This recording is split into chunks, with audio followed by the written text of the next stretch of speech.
Hello and welcome to another episode of the Business of Business podcast. I'm your host, Roy. Of course, we are the podcast that we bring you a wide variety of guests that can talk about a lot of diverse issues that we have to deal with in the business world.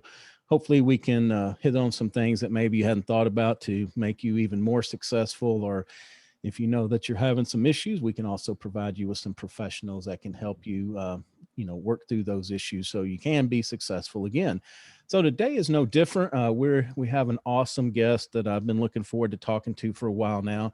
She is the Chief Champion Officer. Her name is Selina Meere, and she spent more than 20 years as an advocate and cheerleader for the products, people, and companies that she has represented. She is, as the Vice President of Marketing and Business Development at Park Place. It's a rare woman-founded payment processing company. Selina has built a national brand with a reputation as a company you can rely on as they disrupt a broken industry with honesty, diversity, and professionalism. Before joining Park Place, she was an executive in New York's book publishing industry, holding positions at Penguin Random House and Workman Publishing, where she built a full service in-house agency. So Selina, welcome to the show. Thanks for taking time out of your day to be with us. Oh, thank you. Yeah. It's a pleasure.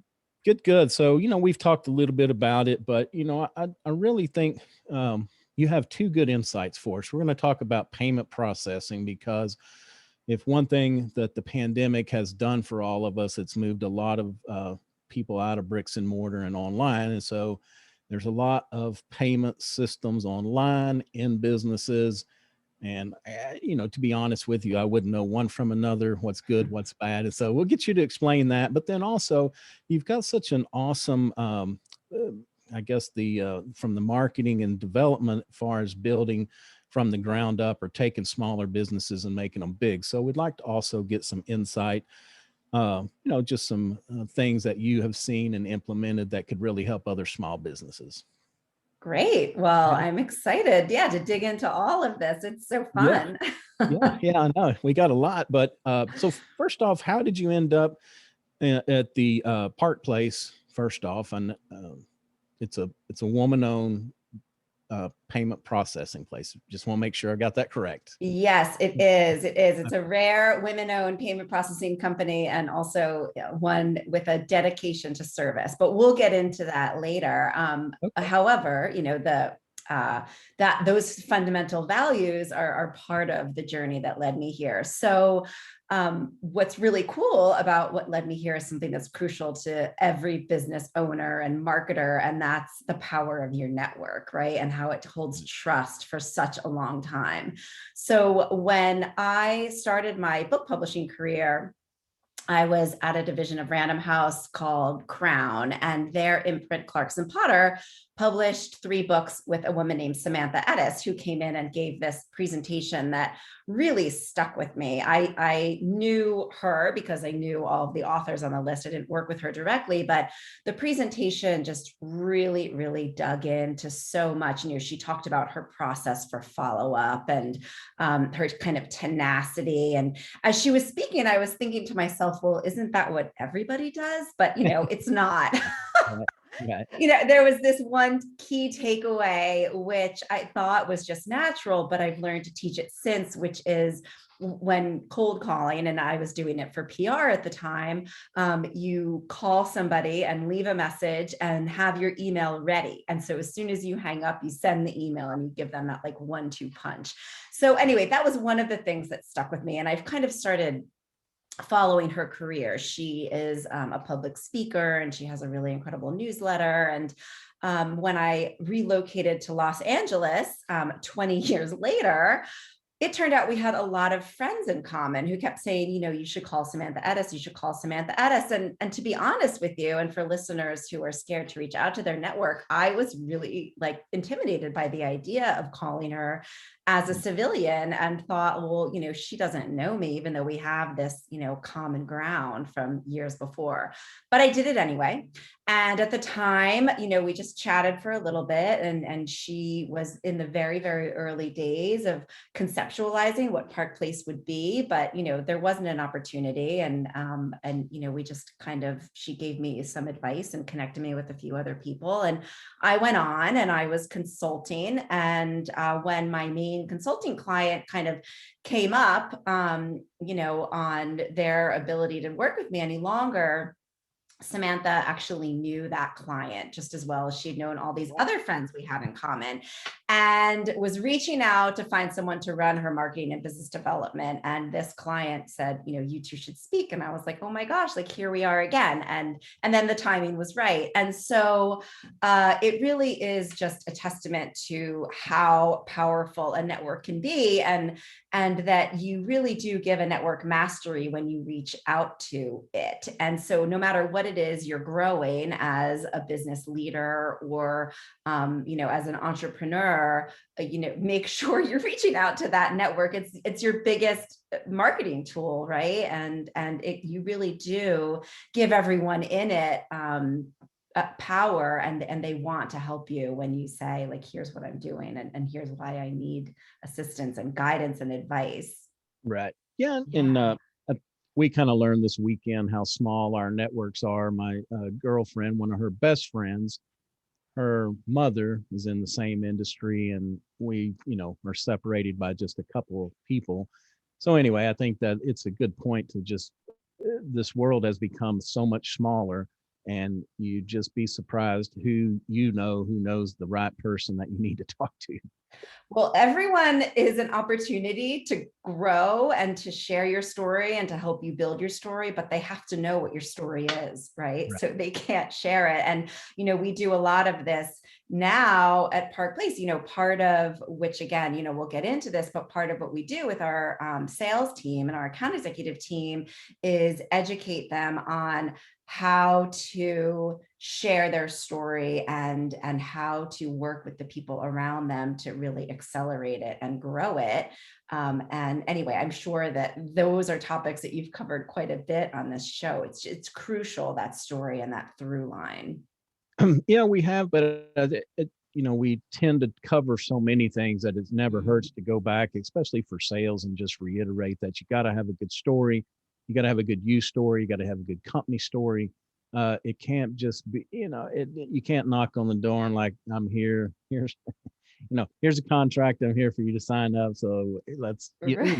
move on. It just takes more than that, because you have to build that trust, a relationship. People buy from people they like. You can't say that enough. And so Mhm. you have to get to know them. Also, I think it's just good common sense that I need to care about Selina. I need to know what are your needs? What, maybe you don't even need this contraption that I'm trying to sell. But so having those conversations. The other thing I was jotting some notes as you were talking is that follow-up component. That is something that we are usually fall short on as well. Yeah, no question. I mean, so I think that it does become kind of easy to get a little spammy these days, and so it's given follow-up sort of a bad name. But if you are more thoughtful about it, if it's clear that you know who you're speaking to, if you're also following that person on LinkedIn at the same time you're trying to pitch them business, if you're following their business on Facebook and Instagram and commenting on what they do, that there's so many ways to follow up these days. It's not just another phone call. It's not just another email. And when you make it that full circle, you show that you really are watching and learning what this business does, and that you've done enough research to understand that you're a fit. Yeah, and because again, something I just feel like I'll harp on it is follow up. Thoughtful follow up is different from, hey, I'm circling back to see if you're ready to buy now. I mean, I Right. still fall out of my chair when I hear that, because I'm like, I'm just sitting here looking at you, thinking about your bio, and think, you could talk about the public, like, hey, I'm thinking about publishing a book myself. What Mhm. can you tell me about that? Or, hey, I saw this great book that came out. There's always a conversation starter to let people know that you really care about them, about them. It's not just a selfish I mean, we are here for the sale. That's how we make money, but Right. there has to be a win-win for both of us. Yes, and you have to listen, right? I think what you're getting to is the importance of listening, and I can't, stress that enough. And it's what I've always done as a mentor, and when I had a large department at a big company, and it's what I do now. You have to listen in order to understand, truly where the person you're talking to is headed. And also, when you're a good listener, you can read between the lines. You can understand what they're actually trying to say, and it goes a really, really long way to be a good listener, and then to empathize and say, I get that, and talk more about what they want to talk about, so you get to the real issue. Yeah. Yeah. Yeah, and I think that, jokingly we say that me learning about you is not me telling you how great that I am or my product or whatever. We spend unfortunately, we can get sucked into that pretty easy. We want to tell, we're excited about our product or service, and we just want to do that data dump and tell you all these great things. But, Mhm. what I guess one thing I've learned over the years is that cost. Okay, let's just take cost. That may not be Mhm. your main concern. Maybe you've had trouble with this functioning because of something special that you do. So if you listen in that conversation instead of trying to hit you on cost, I can be like, oh, you know what? We can solve that problem. And that's what Right. people want, is problem solved.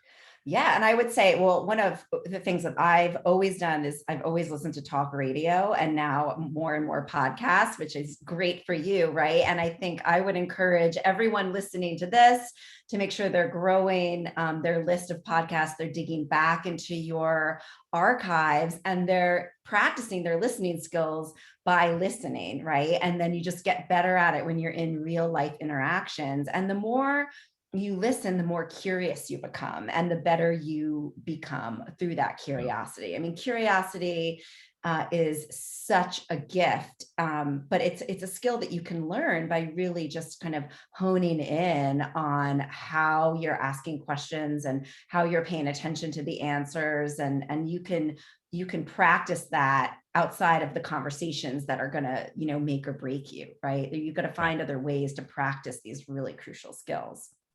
Yeah, it's a good learned habit that we always have to. I think you always have to be conscious and think about, I'm going to get my chance to speak. I need to be patient. And that's another thing. A lot of, I think good salesmen are probably known for that more than the mediocres that, we want to get in a hurry. We want to close it today. It's the end Mhm. of the month, and I really need this to get turned in by 5 o'clock today so we can count it in this month. And then Yeah, we kind of lose our focus of why we're here. We're here to solve this right. customer's problem. Well, like the traditional salesperson, or the one that you see in media or in memes, is, gregarious and is always doing the talking, and is, really excited and in your face, because, like, you're not going to make good entertainment by showing a good listener, but it's actually the listeners that are winning the deals and doing really well. But, they're not sexy enough to show on TV and, in social Right. media. Well, and that's a good point, is that strategically place pauses and kind of slowing the cadence down a little bit. Those are all good things that you can do as well, because I think kind of like you said, the caricature of the salesman is talking 90 miles an hour. He's never quiet long enough for the poor prospect to even get a word in edgewise. Or they start throwing out what that person's problems are before they have any idea, or what their rate is, or it's like, well, how do you know? We just met. Like, what? Right, exactly. Exactly. Yeah, exactly. Yeah, and I think it's on a range too. The higher the price of the product or the service, it tends to take more time, because I'm not going to make a huge decision. You called me one time. I'm not, unless I need it and have to have it, it's not something. I mean, I'm going to want to check around, compare things. And so we have to have that mindset, especially, like I said, as we climb up that ladder of cost, is that Mhm. people want to, they have a lot of resources available to check other things out. So we need to make sure we're Mhm. answering their questions and giving them the information they want. Yeah, no question. And at Park Place, what we're selling is a commodity, right? So pretty much every business already has something in place, Mhm.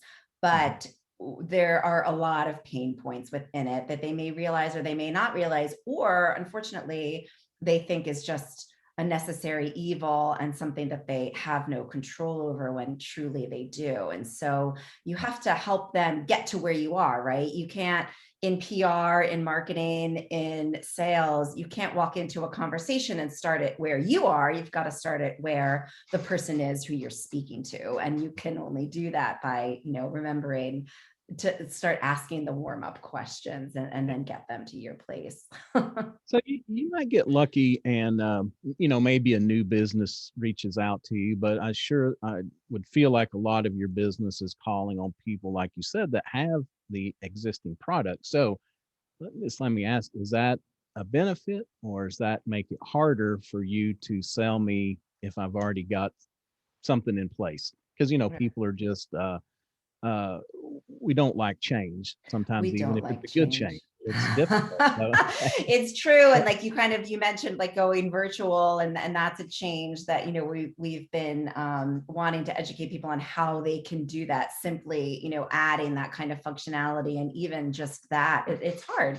People right. don't like change. It's true. And that's probably that's a barrier. And then the other barrier is the reputation this industry has. So Park Place has a lot of depth in the bench in terms of people with, decades of payment processing experience, but it's people who have been within it who have not been satisfied by the way this industry behaves, by the way it treats its customers, by, just really seeing what happens on the back end, and the confusing pricing and the bogus fees and the poor customer service, and, rewarding a customer service team for getting off the phone as quickly as they can, or, a customer service team that is only there for pieces of it rather than the full life cycle of a relationship. So we do have people with experience, but we also have a lot of leadership, myself included, Samantha, our founder, who comes from outside of the industry. And that's because, we saw in the building of Park Place that there was just too much of, well, that's the way this industry's always done it. And so that's why we do it this way. And so I will say to anyone listening here,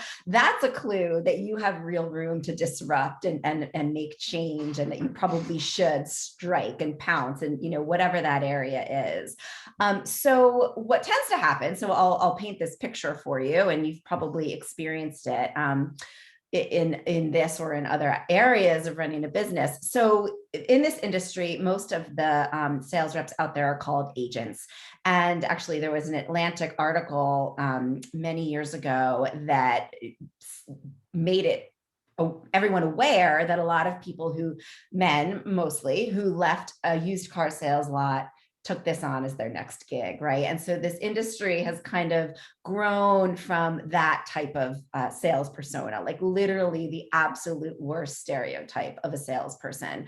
And there's a lot of these agents kind of come into a business and they'll say, what's your rate? Or I can beat your rate, or, and they start just writing numbers and chicken scratch on a piece of paper, or, the back of a business card. And it's like, what just happened? And so it's really easy, for that rate to be manipulated. The second thing is that per transaction rate, which the industry with this behavior has gotten merchants and business owners and operations and finance heads to think that per transaction rate is all that matters, but it's only a small piece of the picture, right?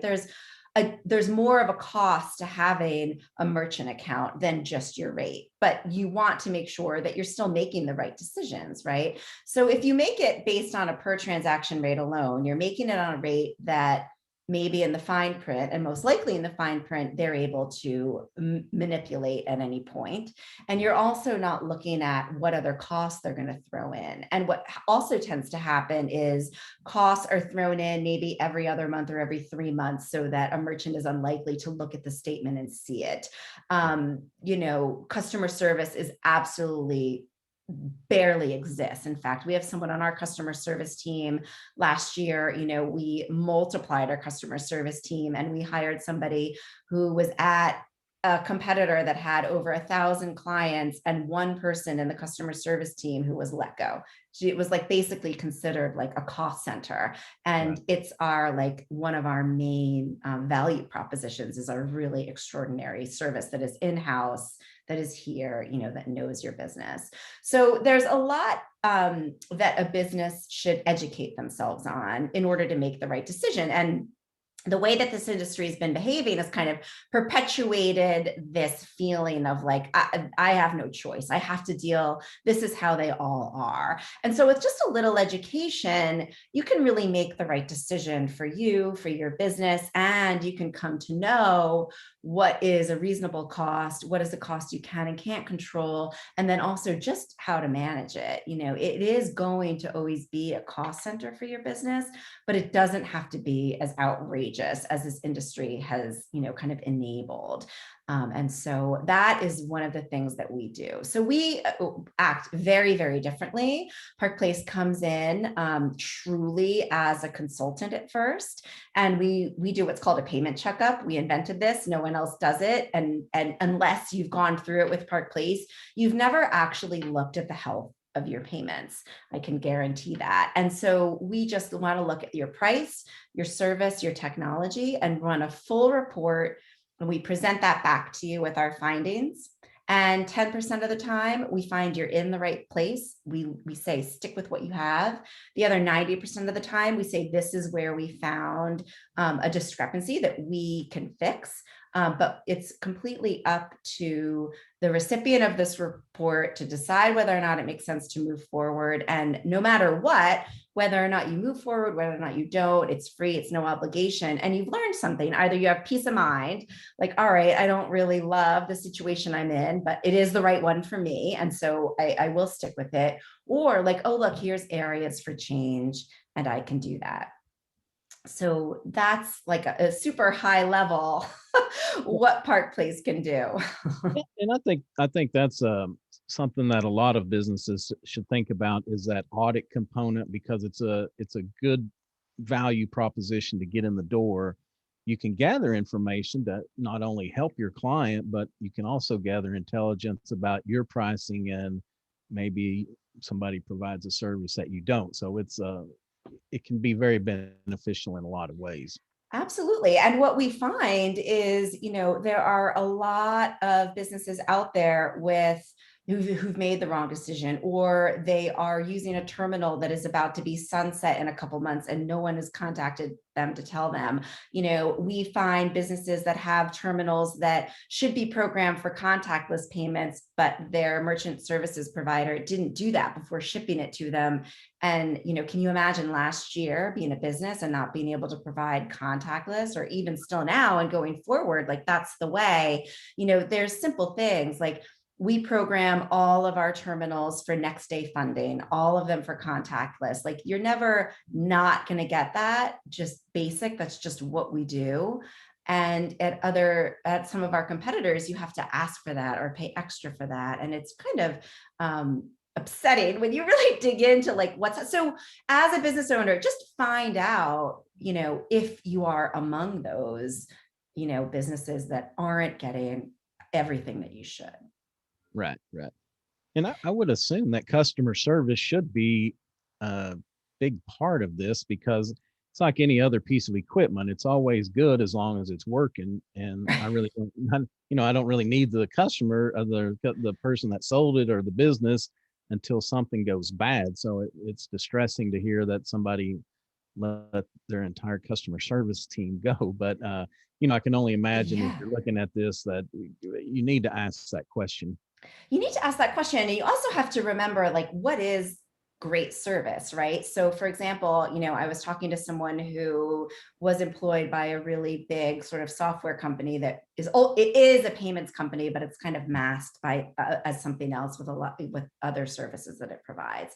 And her main role as a customer service representative, there's several things. It's first of all, make the calls as short as you can and keep the price as high as you can. And so all of her clients were paying completely different prices and on completely different pricing structures, dependent on what she had to do in that moment to both keep the business, but also keep them paying as much as possible. And that is like, she is an absolutely lovely human being. You would be on the phone with her, you would felt taken care of, but you weren't actually, right? And so what is real service? So just the whole concept that we start with this audit and this consult, like that's where the service begins, and we carry it through for, for the life. And when you really think about like your payment as a business, when you're getting paid, that's the final kind of interaction between you and your own consumers. So what do you want that to look like? How smooth do you want that to be? Do you want, again, to meet, like, we come into a business, we want to meet you where you are. You want to meet your clients where they are. So for example, if you're a chimney sweep company or, a roofer, when you're sending out an invoice, can that person pay it at 10 o'clock at night, which is probably when they're getting to it, right? Like, what is your capability for accepting payments for whatever it is that you're doing?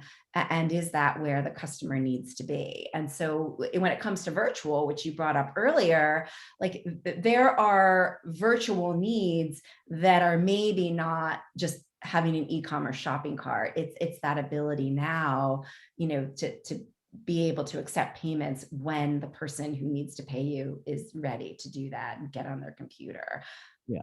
And as a consumer, I will say there's nothing more disheartening and upsetting as when the payment system doesn't work. And I'm like, oh my gosh, I just need to find somebody at this company that wants to take my money to fix the transaction. It's like, everything else went good. It's like, okay, but now the hardest part is just giving them the money to make this happen. And so it can Yeah. be like that. And, there's some services that I use the same thing. I get sent the invoice with the payment link, and just had one that went through the process of changing, and oh my goodness, it was a nightmare for a couple weeks.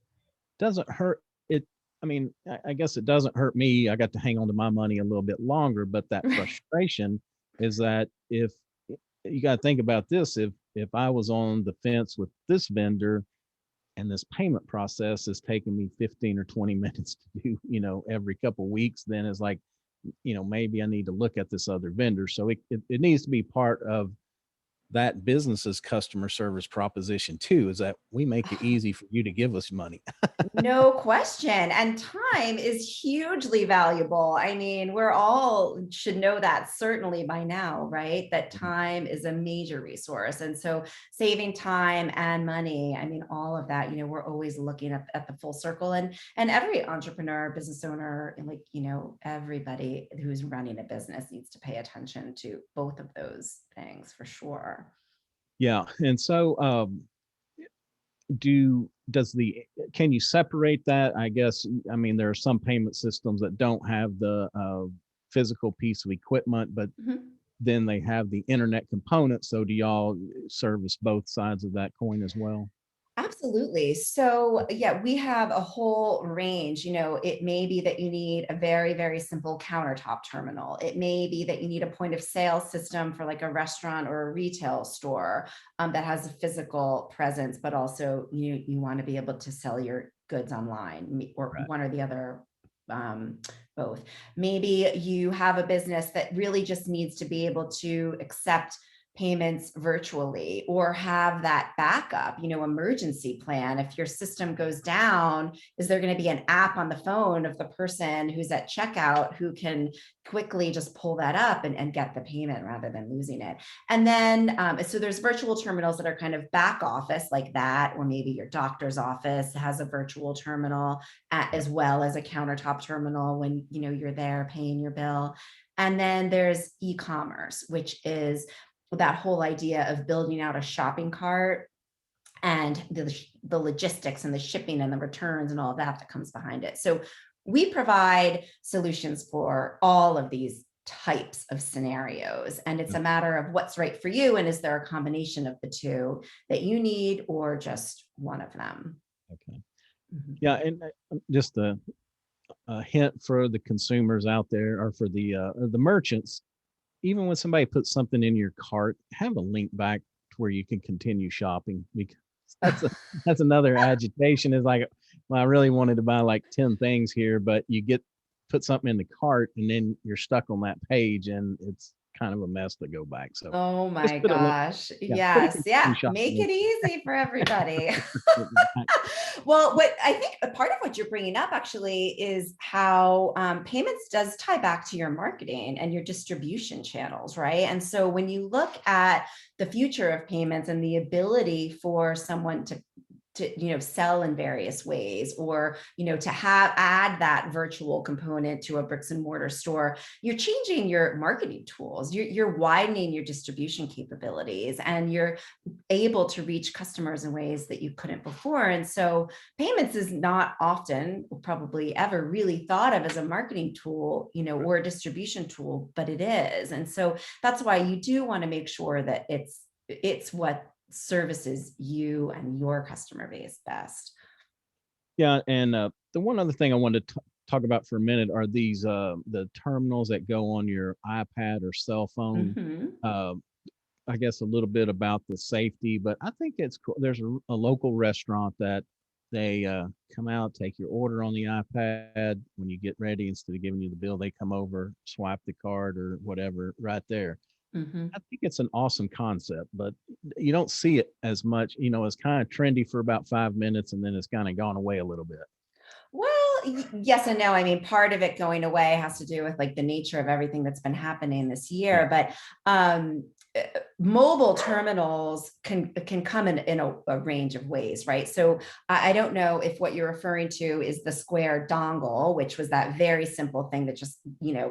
goes into the edge of a cell phone. And so Square is one thing, right? And what they've done is very important, right? They've enabled micro businesses to compete in the economy and to accept payments, and that's crucial. Square does not provide a merchant account to a business. It's a merchant aggregator. So what that means is that every single business that uses Square is using one account. So let's say there's a chargeback on your business. You can't call the card brands because they don't know who you are. You're Square to them. And imagine, like, you just can't resolve anything without getting someone at Square to help you resolve it, which is very difficult.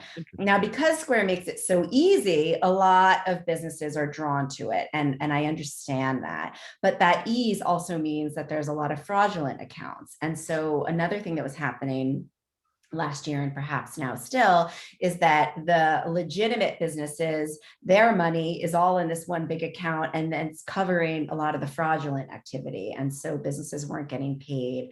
And certainly they don't typically get paid next day, but they were really waiting like 30 more days. So when it comes to security, if you're talking about Square specifically and their dongle, it is not a sophisticated solution for a sophisticated business. So if you are transacting more than $10,000 a month in credit cards, it's not an appropriate solution for you.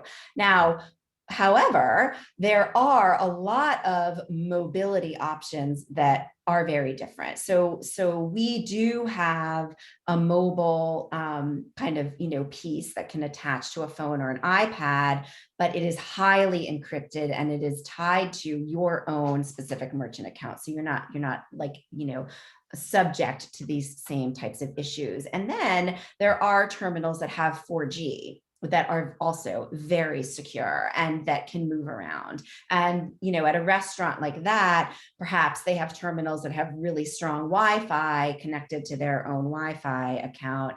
And they can, it will work out in the parking lot. And so it really depends on what it is that, that mobile device is connected to, that will determine whether or not it's secure and whether or not there's, things to take into consideration as a business and as a consumer. Yeah. I mean, look, I do a lot of my shopping on the weekends for groceries at the farmer's market, and they're all using Square. And, it's like you hesitate. Now that I know as much as I know, I hesitate a little every time, but I still do it, right? Like if I could never become a consumer of Square again, knowing what I know, I would. That would just mean that I'd have to go to the ATM and get more cash, and I probably should do that to protect my own everything. But we all do it, right? Even though knowledge maybe is a little too much at sometimes. But I will say that if you are a sophisticated business, like I'm sure your listeners are, don't go to Square or PayPal, because you're not providing yourself the best solution. Okay. No, that's good advice. And I don't, do you have any advice for consumers about sketchy places where they probably shouldn't be sliding their cards? I mean, yeah, that's a great question. They're not always going to know if a terminal has the best encryption on the back end. Now, it's a great question, though, because not every terminal that's out there, you could be going to the same, local grocery store forever, and they may have the same terminal forever and it works just fine, but it doesn't have the highest level of encryption on the back end. You don't know that. So it's up to the business to find out and make sure that their consumers are protected. Now, the other thing that merchants may or may not know is, one is, if you have a terminal that swipes, first of all, you shouldn't. And if it's a swipe versus like an insert, you definitely want to just, avoid anywhere that's just swiping. But if you are a business and you're swiping, you are responsible for fraud that happens through that terminal. If you have an insert, a chip reader, then the bank, the issuing bank, is responsible for any fraud that takes place. Wow. That's fraud, right? That's fraudulent activity that's happening. Okay. If you have a data breach, no matter what, as a business, you're responsible for the data breach and any costs that come around with that. So that's if someone broke into your system and stole information and then used it elsewhere for fraudulent activity, you're responsible for that. So that's another thing that we do.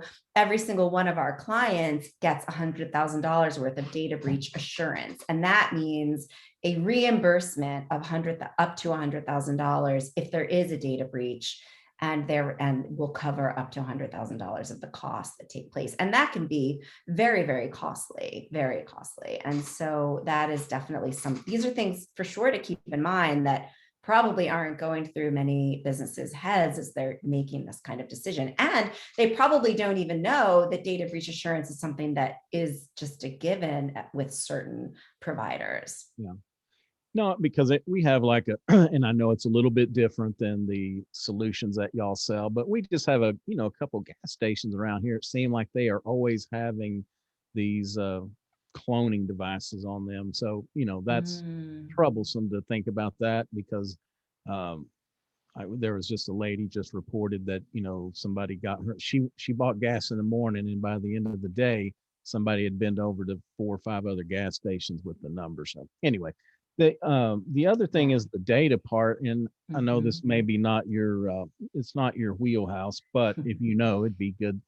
Like, so when somebody swipes a card at your business, does that data just go through the equipment and to your company that processes it, or does that merchant have some forms or replicas of that data in their system somewhere? It's a great question. I mean, a simplified answer is that it depends on that level of security on the back end and how encrypted. So everything that we sell has the highest level of encryption, which means that there is a unique, secure, code happening in the ether as the money's moved around. And there are several different components that are happening, right? There's your credit card. There is the bank that's associated with that credit card. There's the bank that the merchant is using that the money's deposited into. And then there's the processing bank. So there, you want to make sure as the information is flowing through and the money's flowing through that it's a secure system. A business can't just download, unless it's really shady, the content or that information, that credit card information. So if you have more of like a virtual terminal setup, and you're paying your bills, virtually, then you want to make sure as a business that you are, again, using a system that's very secure, is going to very much protect all of that cardholder data. And, that's absolutely something to keep in mind. But you can't just extract, the card information unless there's a hole in the security. which Okay. of course happens, right? Yeah. Right.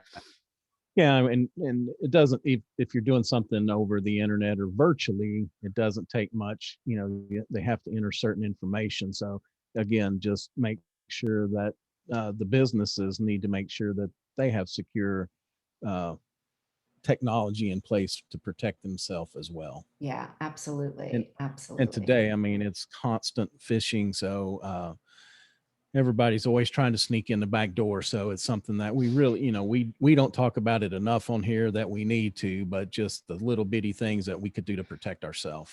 Yeah, exactly. And I mean, that's one reason why you want to make sure, like, imagine how many people are trying to, pop that PayPal and Square, bubble. And you Right. don't want to be one of the businesses that is there when that happens. Exactly. Right. Well, Selina, thank you so much for your time. I know we are a little bit over, and I appreciate Oh, you that's hanging in and answering okay. all these questions for us.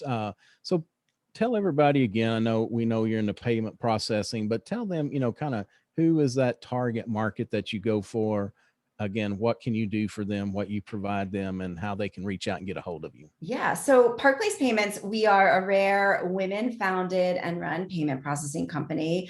We are an industry first with a very single minded dedication to service. We are fair and transparent and true in everything that we do and every decision that we make. And so our core business is our small, medium, independently owned.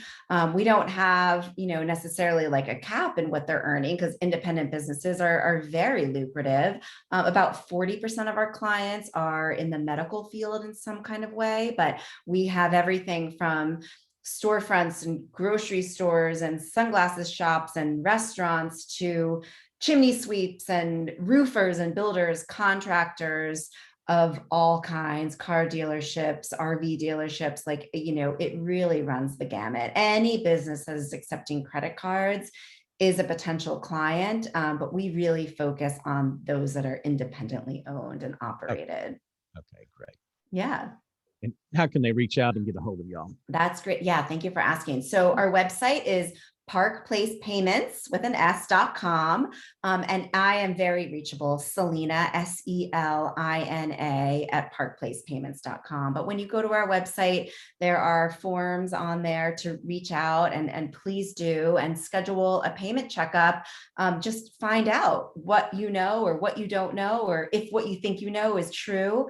It's my biggest recommendation for anybody that wants to better understand. This is how you get paid for your goods and services. So, don't just leave it up to what seems simple. Yeah, and it's interesting. I was in somewhere the other day and kind of snickered to the young lady. I'm like, "Do y'all still take cash?" And she kind of looked at me strange and said, "Well, yeah, we will, but so many people now they don't want to fuss over the cash that you And really there's a have to have." shortage, so Yeah, what are you going to do? There's a coin shortage. So, you've got to evolve. You've got to right. evolve. And if you're, let's say you're a B2B or even, a B2C, like in the contracting space, and you're like, we don't want to accept credit cards, like, look at your accounts receivable and see what you're actually losing there, right? Because there, again, like, you don't want to make a decision about not wanting to incur the credit card fees when you're losing out on payments on this other side and the cost of all of that follow-up. And, I would encourage that. And also in most states, you can also look at surcharging as an option where the client is incurring the costs of the credit card fees. And so there are definitely solutions. Don't just ignore it because you think it's too much. Yeah, reach out and get the audits. You can't go wrong. You may Mhm. actually learn something. Yeah, So so parkplacepayments.com. Come get your payment checkup. We're going to check on the health of your business. yeah, and I'll put that in the show notes. It's Park with a PARK. And the only reason I say that is because I was dealing with a company that's PARC the other day. So just want to make Oh, sure that that's clear. It's the traditional park with a K on the end of it. But I'll put that in the notes so everybody can just hit the link and find y'all. great.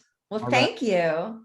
I'm Yeah. excited to meet all of your listeners. Okay, great. Well, thanks so much for taking time out of your day to be here. I certainly appreciate it. Again, that's going to do it for this episode of the Business of Business podcast. You can, of course, find us at www.thebusinessofbusinesspodcast.com. We're on all the major social media platforms, as well as all the podcast platforms, iTunes, Stitcher, Google, Spotify. If we're not on one that you listen to, please reach out. I'd be glad to add you. So until next time, take care of yourself and take care of your business.